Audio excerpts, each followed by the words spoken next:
Question जो है अगला क्वेश्चन है 2024 का एनडीए में। इसमें एक ट्रायंगल आपको दिया जा रहा है ए बी सी, फिर आपको कंडीशन बताई जा रही है कि cot A into cot B into cot C, इसकी वैल्यू जो है ग्रेटर देन 0 है। ठीक है, फिर उसके बाद जो ट्रायंगल बन रहे हैं, then the triangle is an acute angle. मतलब आपको cot A cot B into cot C, इनका जो प्रोडक्ट है वो 0 से बड़ा है, और फिर उसका जो ट्रायंगल बन रहा है वो एक्यूट एंगल बन रहा है। देखो क्या होता है कि एंगल के केस में या तो कॉट प्लस हो जाए, ये कॉट बी ये भी प्लस हो जाए, और ये कॉट सी ये भी प्लस हो जाए। अगर ये तीनों प्लस हो जाएंगे तो इसकी वैल्यू 0 से ज़्यादा आ जाएगी। एक केस, पहला केस, यानी ये तीनों प्लस हो तब भी ये हो सकता है, या फिर एक माइनस हो जाए, सॉरी एक प्लस हो जाए बाकी दोनों माइनस हो जाए, ये हो सकता है, या फिर ये हो सकता है, कोई भी आपस में माइनस हो सकता है, या फिर हो सकता है कि लास्ट के दो हो जाएं। ठीक, तो इसका मतलब ये हुआ कि अगर ये कंडीशन हो कि पहली कि तीनों पॉजिटिव हो जाएं आपके, तो एक्यूट एंगल बता रहा है। तो इसके बाद दो नेगेटिव हो जाए और एक पॉजिटिव हो जाए, तब क्या कंडीशन है। अगर हमारे पास तीन ट्रायंगल हैं, अगर तीनों पॉजिटिव हैं तो इसका मतलब अंदर का एंगल लिया जा रहा है। यहाँ मान लेते हैं ए है, ये बी है और ये सी है। ठीक है, तो एंगल जो लिए जा रहे हैं वो अंदर के लिए जा रहे हैं। ये मान लो 60 हो गया, ये भी 60 हो गया, ये भी 60 हो गया। ठीक, तो हमने प्लस के केस में तीनों एंगल अंदर के लिए, जहाँ पे माइनस लगा रहे पहला केस, तुम्हारे तीनों एंगल प्लस के हैं। तो इसका मतलब क्या हुआ कि ये जो एंगल बनेगा एक्यूट एंगल बनेगा। ये बात तो सही हो रही है, क्यों? क्योंकि तीनों एंगल जो हमारे हैं पॉजिटिव लिए गए अंदर की ओर है। प्लस का मतलब है जो एंगल लिया जाएगा इंटरनल एंगल, और जो माइनस लगा हुआ है इसका मतलब होगा कि एक एंगल एक्सटर्नल लिया जाएगा। जैसे ठीक,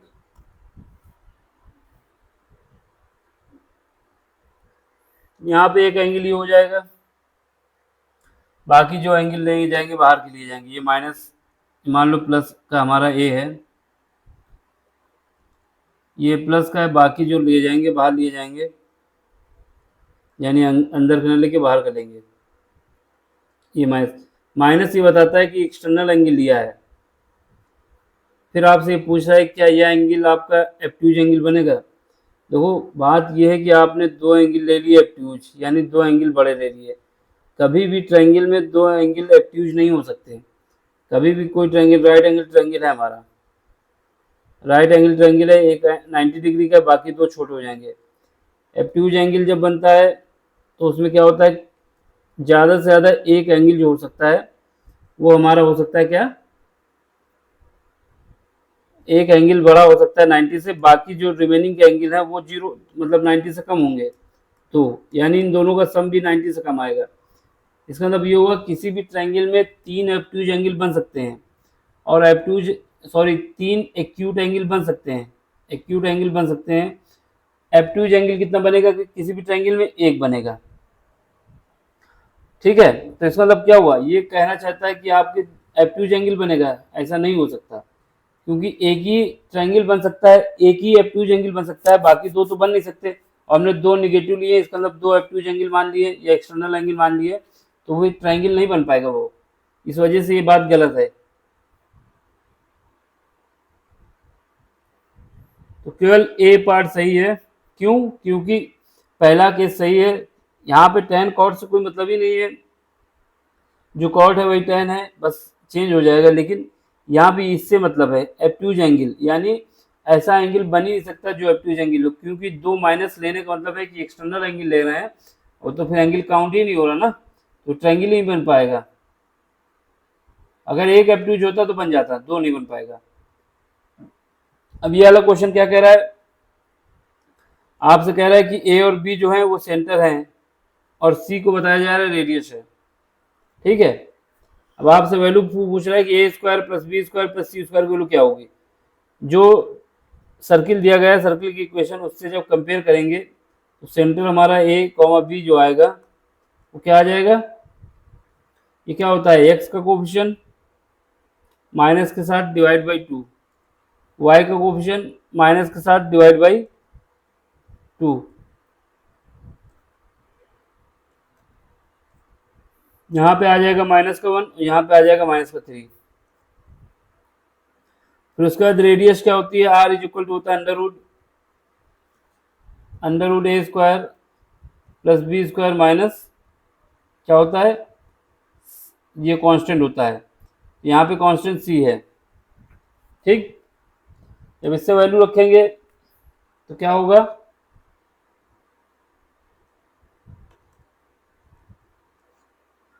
1 का स्क्वायर करोगे 1 आ जाएगा, 3 का स्क्वायर करेंगे 9 आ जाएगा, माइनस का 1 आ जाएगा, यहाँ से अंडर रूट के बाद निकालेंगे तो कितना आ जाएगा, 3 का स्क्वायर। तो यहाँ से हमारे पास आर की वैल्यू आ जाएगी 3। आर को इसने बताया कि सी है, ये आर को इसने बताया कि सी है।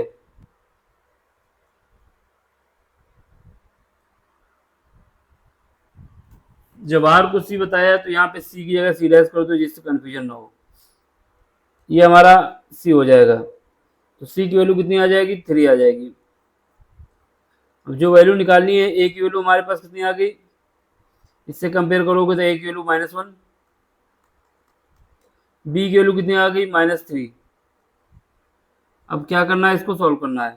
ए स्क्वायर बराबर -1 का स्क्वायर प्लस बी स्क्वायर मतलब -3 का स्क्वायर प्लस सी यानी 3 का स्क्वायर, कितना आ जाएगा, 1 + 9 + 9 हो जाएगा हमारा 19 हो जाएगा। कितना हो जाएगा, 19।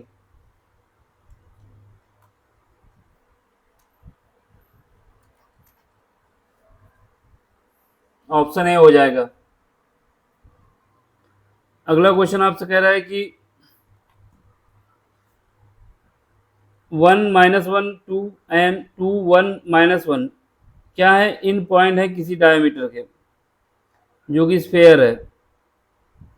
स्फेयर की इक्वेशन दी गई है, what is the value of u plus v plus w, इसकी वैल्यू आपसे पूछ रहा है। ठीक है, ये क्या है, डायमीटर है।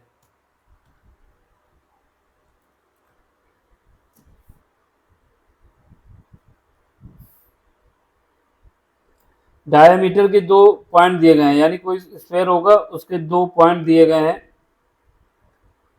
जो सर्किल को टच कर रहा है, स्फेयर को। तो यहाँ पे एक पॉइंट हमारा दिया गया है 1 - 1 और 2, यहाँ का पॉइंट दिया गया है 2 1 -1। ठीक है, और ये इक्वेशन दी गई है, तो इससे सेंटर निकाल लोगे सी। सी सेंटर जो होगा क्या होगा, सेंटर जो होगा इसका कोफिशिएंट यानी x का कोफिशिएंट डिवाइड बाई 2, कितना आ जाएगा, माइनस के साथ u,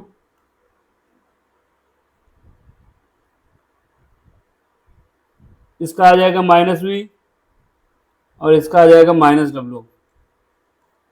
ये सेंटर है। और हमारे पास जब 2 पॉइंट दिए होते हैं किसी पॉइंट के, कोई लाइन अगर हमारे पास है उसके 2 पॉइंट दिए गए, एक पॉइंट ये एक पॉइंट ये, तो इसका मिड पॉइंट का निकालने का कॉन्सेप्ट ये है, क्या करते हैं, x1 plus x2 divide by 2, mid point निकाल लेंगे सेंटर का, mid point,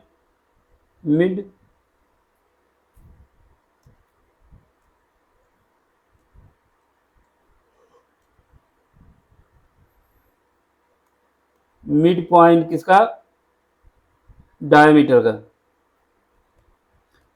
diameter mid point निकालेंगे x1 प्लस x2 यानी 1 + 2 डिवाइड बाई 2, 1 + 2 3 हो जाएगा, उसको डिवाइड कर देंगे 2 से, वो भी माइनस के साथ। ठीक है, नहीं से मिड पॉइंट वाला कॉन्सेप्ट यहाँ पे लग रहा है। फिर इसका 1 - 1 ये करोगे तो 0 आ जाएगा, फिर 2 - 1 इसको करेंगे तो कितना आ जाएगा, 1/2 आ जाएगा। ये जो मिड पॉइंट निकला है यही हमारा सेंटर है, यानी u की वैल्यू क्या आ जाएगी, -3/2। v की वैल्यू क्या आ जाएगी -0 से मतलब नहीं, 0 ही आ जाएगा और w की वैल्यू आ जाएगी -1/2। अब आपसे क्या कह रहा है, u प्लस वी प्लस डब्ल्यू की वैल्यू बताना है। u प्लस वी प्लस डब्ल्यू की वैल्यू क्या आ जाएगी, ये आ जाएगी -3/2 प्लस 0 -1/2। इसको सॉल्व करेंगे तो आ जाएगा एलसीएम 2, यहाँ पे -3 -1 -4 डिवाइड बाई 2 आ जाएगा -2। तो ऑप्शन आपका आ जाएगा ए नंबर। अगला क्वेश्चन देख लो।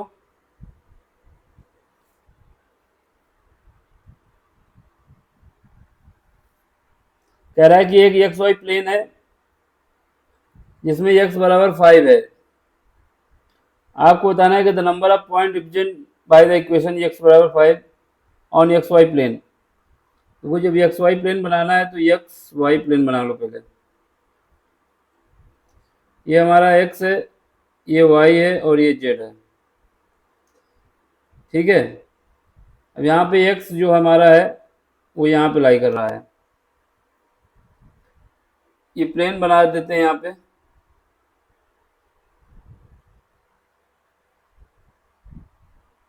ठीक। ये वाला पार्ट जो है हमारा ये एक्स वाई प्लेन का पार्ट है। ये जो लाइन है हमारी ये एक्स बराबर 5 की है। अब ये कह रहा है कि ये एक्स वाई प्लेन पे कहाँ पे टच करेगा, भैया यहाँ पर भी करेगा, यहाँ पर भी करेगा, यहाँ पर भी, यहाँ पर, यहाँ पर, यहाँ पर, यहाँ पर, मतलब करता ही रहेगा। तो ये एक्स वाई प्लेन पे कोई गिनती नहीं है, कितने भी जगह पे टच कर सकता है। 1 हो नहीं सकता, 0 हो नहीं सकता, 2 हो नहीं सकता, यानी इसकी कोई गिनती नहीं है, कहीं पर भी टच कर सकता है। ये इनफाइनाइट टाइम्स टच कर सकता है, ऐसे ही बढ़ता रहेगा। तो ऑप्शन आपका हो जाएगा डी।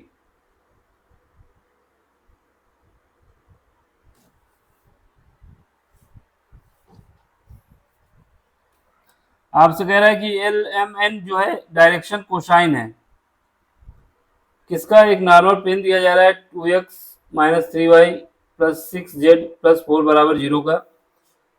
आपको वैल्यू फाइंड करनी है। Then the value of 49 bracket के अंदर 7l² plus m² minus n², इसकी वैल्यू आपको फाइंड करनी है, ठीक है।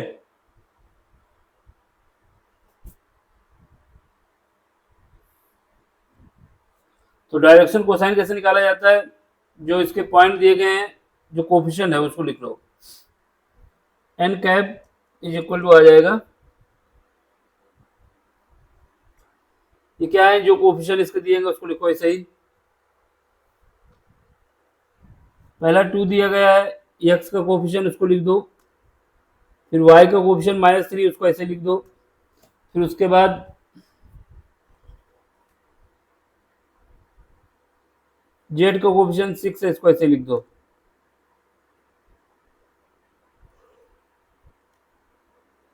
ये जो कोफिशिएंट लिखे हैं इसको कहा जाता है डायरेक्शन रेशियो।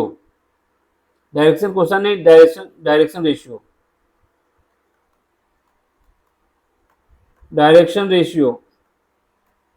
अब क्या है, आपको डायरेक्शन कोसाइन निकालना है, तो इसका मतलब एल एम और एन निकालना है। तो वो निकालने के लिए क्या करते हैं, जो डायरेक्शन रेशियो होता है ए डिवाइड बाई क्या किया जाता है, √a² plus b² plus c²।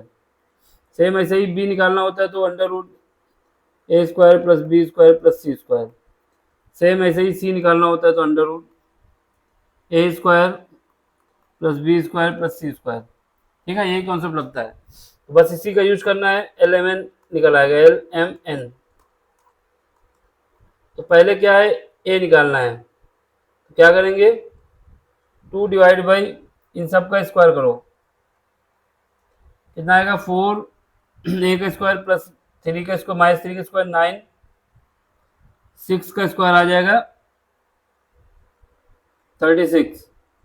यहाँ से -3 यहाँ पर फिर वही लिखेंगे 4 + 9 + 36, फिर उसके बाद 6 डिवाइड बाई √4 + 9 + 36।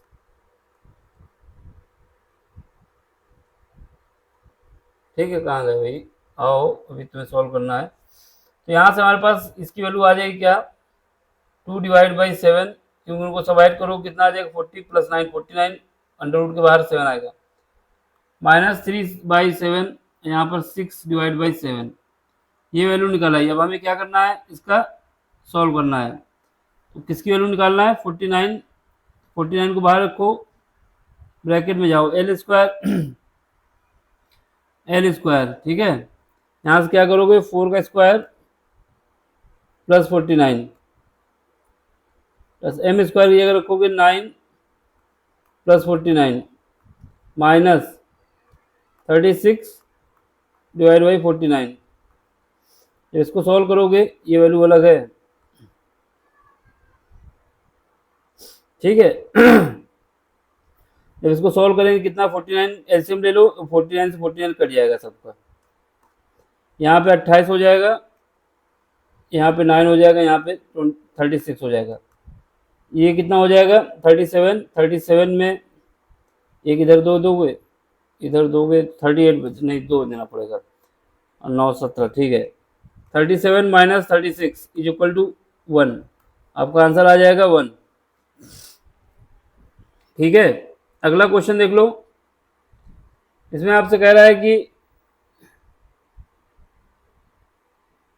एक लाइन जो है हमारी, line through 1 -1 2 with direction ratio क्या है, 3 2 2, मीट द प्लेन, एक प्लेन ये है, what is the point of intersection of a line and plane.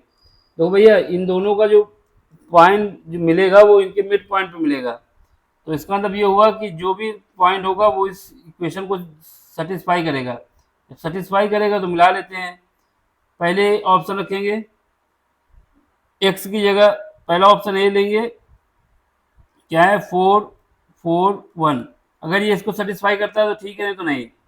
X की जगह 4 रखेंगे और वाई की जगह 4 रखेंगे, 8 हो जाएगा इस प्लेन पे, प्लस जेड की जगह 1 रखेंगे, 3 = 8, सॉरी 18, ये आना चाहिए। जब इनको ऐड करेंगे कितना आ जाएगा, 15 डज नॉट इक्वल टू 18। तो ये तो बात गलत हो गई, पहला ऑप्शन नहीं हो सकता। बी ऑप्शन में आओ, क्या गिवन है, 2 4 1, इसको पुट करो तो क्या आएगा, 2 + 8 + 3 = 18। यहाँ पे क्या करो, कितना आएगा, 13 13 डज नॉट इक्वल टू 18, तो ये भी नहीं हो सकता। सी पार्ट देखो, सी पार्ट में क्या है, 4 1 4, इसको पुट करो, 4 + 2 + 12 = 18। ये बात सही है, ये 18 = 18, ये हो सकता है, लेकिन कंफर्म नहीं कर सकते अभी क्योंकि डी बाकी है। दोनों दो मैच कर जाएंगे तो उसके लिए दूसरा कॉन्सेप्ट लगेगा ना। अब पॉइंट है 3 4 7, इसको पुट करोगे तो कितना आएगा, x की जगह 3 + y की जगह 4 8 हो जाएगा, प्लस 3 और z की जगह 7 21 = 18। सॉल्व करेंगे कितना आ जाएगा, 11 और 11 में जोड़ोगे तो 32 आ जाएगा। 18 32 और 18 कभी बराबर हो नहीं सकते, इसका मतलब ये भी गलत है। तो ऑप्शन आपका सी आ जाएगा। बाकी इनका कॉन्सेप्ट ये है कि इनके मिड पॉइंट निकाल लेंगे, क्योंकि ये मिड पॉइंट पे होगा। वो बात की बात है। समझ में आया तो लाइक करना है, शेयर करना है, सब्सक्राइब करना है।